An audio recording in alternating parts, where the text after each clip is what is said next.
Good morning. Thank you. I'm really excited to talk to you guys today and introduce you to Frymaster's brand new FilterQuick Intuition Fryer. FilterQuick Intuition is a product that we're introducing with the tagline, Superior by Design. And when we say superior by design, we mean that we're going to be superior not only to our previous FilterQuick fryers, but superior to Pitco's fryers and superior to Henny Penny's fryers. We've had a team of engineers that have been working on this project for 2.5 years. And during that time, they took our fryer, Pitco's fryer, and Henny Penny's fryer, and they focused on 3 big design areas where we wanted to make sure that we had the best fryer in the world. The first one is around serviceability, the second one's around reliability, and the third one is around innovation. And when we say innovation, particularly we're talking about innovation around the touchscreen and digital connectivity. And so today we're just going to give you a couple of ideas or a couple of examples of what it is about FilterQuick Intuition that highlights these capabilities. There's way more that we can talk about in a short period of time, but we'll give you some examples to give you a reason to understand how this works. The first one, when we talk about serviceability, we started with components. What we tried to do was move as many of the components to the front of the fryer as possible so that you could get to them just by opening the cabinet doors. And ease of access was a critical thing that we really looked at on every part. We wanted to see, how fast could a technician access the parts and replace them and get the fryer back up and operational. To give you an example of that, we've taken one of our controllers and opened it up here. In our old fryers, in our competitors' fryers as well, if you wanted to get into the sensors that are on the fry pot wall, then you had to do a significant amount of disassembly of the fryer before you could even get access to get into the fryer. In these fryers, there's 2 screws here at the bottom. We take those screws out and the controller lays open flat, and you have direct access in here to where those sensors are. The sensors themselves just plug in. And so to replace those sensors, all you do is unscrew the bad sensor, unplug it, put the new sensor in and plug it back in.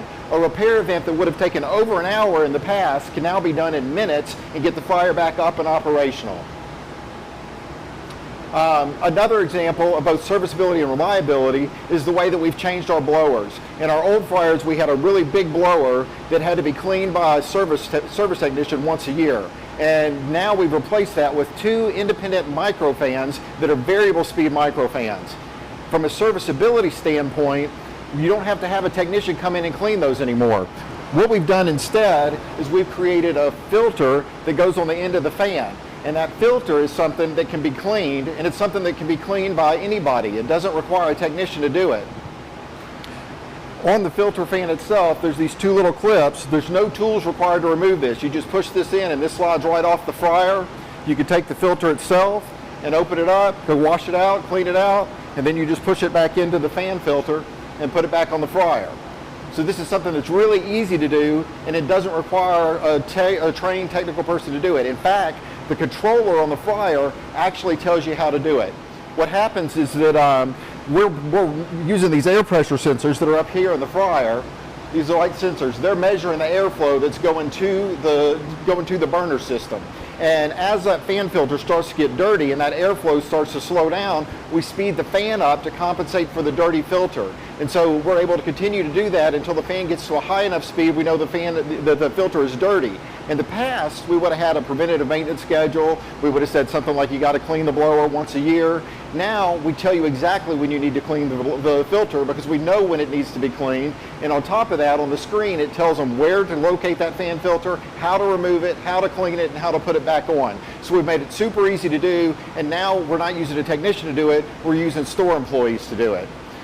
These same micro fans also create more reliability to the combustion system.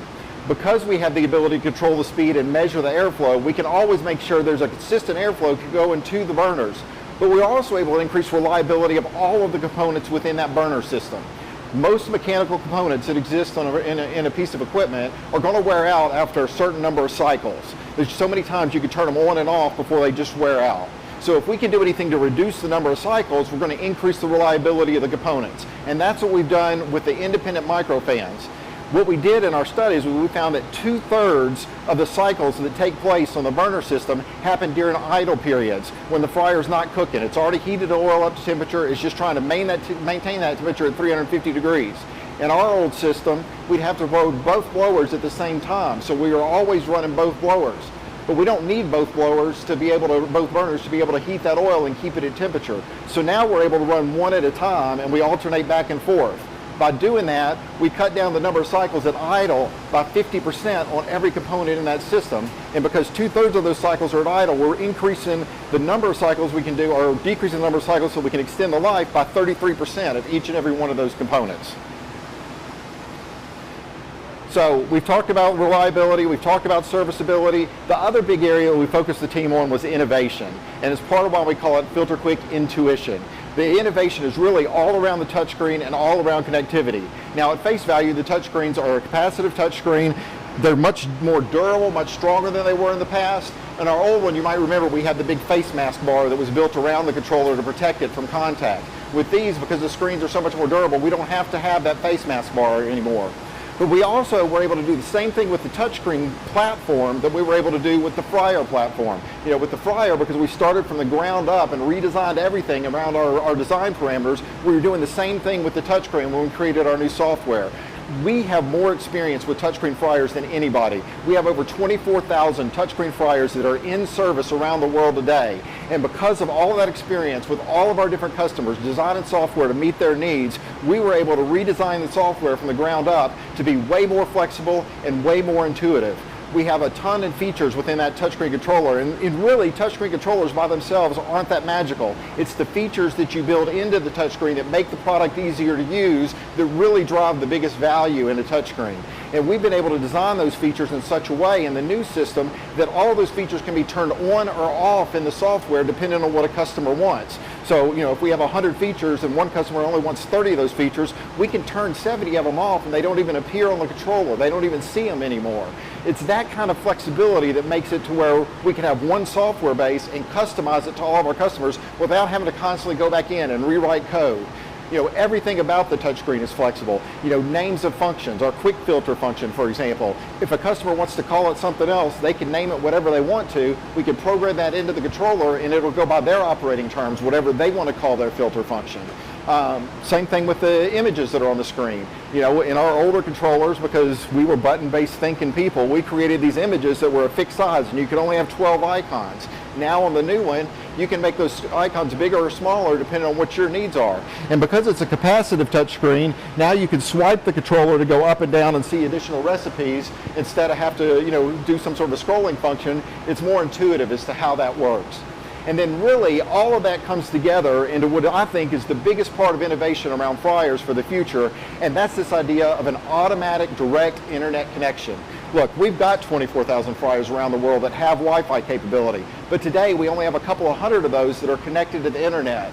With our new fryers, the FilterQuick Intuition, when you turn on the fryer and install it in a restaurant, it automatically connects to the internet. 100% of our FilterQuick Intuition fryers will be connected to the internet during the warranty period. And the reason for that is we know that we can reduce our service expense during the warranty period if we're able to see what's going on in the fryer. Because of our ability to do remote diagnostics, we can see every valve in the fryer, whether it's open or closed. We can see every pump to see if it's on or off. We can see what temperatures are inside the fryer. We can see every error code that's been triggered. We can see everything that's going on in that fryer, and we can figure out what's wrong with the fryer before we dispatch service. Then when we do dispatch service, we can make sure they have the right parts on hand to get that first call fix rate up. Those are the types of things that we're able to leverage with internet connectivity to really drive value for our customers. And then beyond that, you get into the opportunities where we're developing artificial intelligence features in a fryer. We're going to be able to do things like monitor what's going on in a restaurant, when they cook and how they cook, and decide exactly when are the best times to ask somebody to filter the fryer. We're even going to have opportunities to move into an automatic filter system where the fryer just filters itself. These are some brand new features that we're working on, and one of the great things about a connected fryer is even if somebody is an early adopter and buys the fryer when we first release it next year, then if we develop a new feature 3 months later or 4 months later, we can push those features out to the fryer and they'll still get the latest and greatest technology even though they're an early adopter and jump in on the front lines.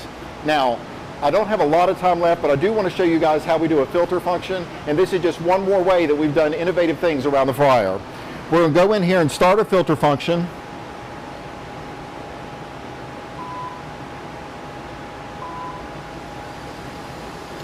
And when we do this in our old fryers, you know, we have we had a 4 GPM standard filter pump, and it ran at 1 speed.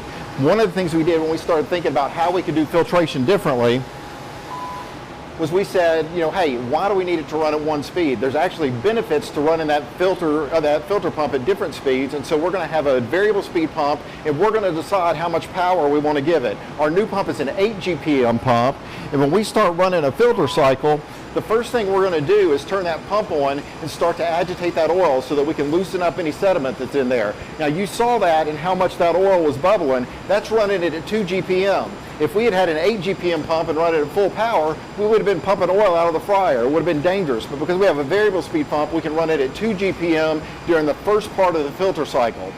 Now, at this point in time, we're trying to let oil drain out of the fryer, so running it at a slower speed makes a lot of sense. And as this oil comes down and washes the crumbs out of the fryer, if you look down in the channel, you'll be able to see how fast that oil's coming into the back. And it's pretty slow trickle, it's kind of just bubbling in. And once we get into the washing phase, we're then able to change the way we run the pump, ramp it up to 7 or 8 GPM, and start having a hard pressure spray. Now you'll see this come on as it does it, and the spray will start coming, and now that it's going fast, it's going to be able to push all that debris that's on the bottom and wash it out of the fry pot. Now I just want to pause for 1 second right here and want you to just listen. You know what you don't hear? You don't hear the filter pump. In our old fryer, it was a loud noise when that filter pump would come on. You wouldn't even be able to hear me hardly talk right now. But with the new filter pump, even though it's a stronger filter pump and we're running it at a higher speed, we're running it super quiet so that it doesn't disturb operations inside the restaurant. Now at this point, we finished washing the fryer. We're going to close the drain and we're going to fill this fry pot back up, and speed is the key here. We're trying to get that fry pot back up and cooking, and so now we're running that filter pump wide open and seeing how fast we can get all this oil back up. As the oil starts to come back in the fry pot, we have sensors in there like our OIB sensor and our AIF sensor, and we're able to sense the oil level coming up, and we'll start to slow down the filter pump. And with the new filter pump, we're actually able to measure the draw that the pump has on it when it's pumping. And so when it switches from oil to air, we'll know exactly when it reaches the point that we're pumping air, and we can stop the pump faster. In our older designs, in our competitors' older designs, we had to run that filter pump for an extra 40 seconds, just trying to make sure that we got all the oil out of the filter pan. We don't have to do that anymore because the fryer is smart enough to know when it's out of oil and it's got all the air, out of oil, and it's got all the oil back in the fry pot, and it can cut off that filter pump faster. All of that means that with the innovation that we've tied into filtration, we've made a faster filtration system, we've made a better filtration system that's getting more of the sediment out there, and we're doing all of that while increasing the reliability of the fryer. These are just some of the examples that we have of the things that we're doing in terms of serviceability and reliability. There's tons of other things we've done. We've done some things to improve fry pot durability. We have a commercial coming up later that'll tell you a little bit more about that. We've done a lot of things on the reliability side with the controller. We've got wiring harnesses that we put in here that used to we'd have a lot of point-to-point wiring. Now everything's a wiring harness. Every wiring harness has a home in the system. There's cable channels that they run through. There's trees that tie them down and hold them in the right place. There's abrasion resistive sheathing that goes around the wires to keep them from getting nicked or cut. All of these things are designed to make sure that little things that were nuisance problems in the past won't be a problem in the future. With serviceability, another thing that we haven't talked about is just the idea that we're going to have an easier to access filter pump. We've moved the filter pump up under and behind the jib. You can take 2 bolts off the front and slide the whole filter pump out. In the older designs, there were 4 bolts that bolted them down, and it was really hard for technicians to access the bolts in the back. All of our competitors have 4 bolts holding that down. We've got 2 front-facing bolts that hold in the filter pump. You can pop off those bolts and you can slide the whole bracket off. So you can have the filter pump off in minutes and get it back up and operational. With all of that being said, we just want to remind you why we say FilterQuick is superior by design.